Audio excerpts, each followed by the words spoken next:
பார்த்தீங்களா, பாவக்காய் பாருங்கள். இது மிதியடி பாவக்காய். இந்த இந்த பாவக்காயில் வந்து நம்ம வந்து ஜூஸ் போட்டு சாப்பிட்லாம். காலையில் வெறும் வயிற்றுல அப்படியே வெட்டி போட்டு அடிச்சிட வேண்டியது தான்.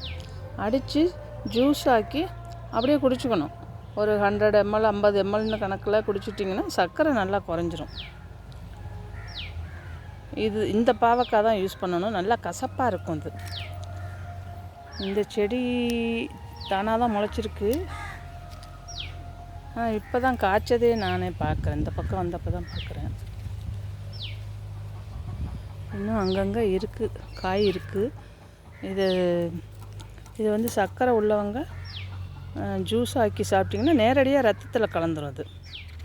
அதுக்கு தான் ஜூஸாக சாப்பிட்டு சொல்கிறது. நம்ம சமைச்சு சாப்பிட்றது செரிமானம் ஆகி போகும்.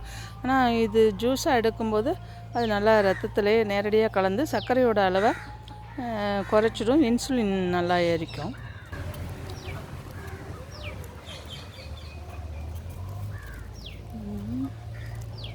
இப்போ பார்த்திங்கன்னா இந்த பாவக்காயில் ஒரு பூச்சி இருக்குது. ஆனால் அது உள்ளே போச்சு. இன்னும் மட்டும் வெளியில் இருந்தது. ஐயோ, அந்த ஹோல் வழியாக உள்ளே போயிருக்கு பாருங்கள். இது நல்லா பழுத்துருச்சு இந்த பாவக்காய். இது நம்ம யூஸ் பண்ண முடியாது, விதைக்கு போட்டுடலாம். இது எங்குமே முளைச்சிக்கும் அந்த மிதியடி பாவை. இந்த பாவக்காயில் இருக்கிற பூச்சி இன்செக்டை பாருங்கள்.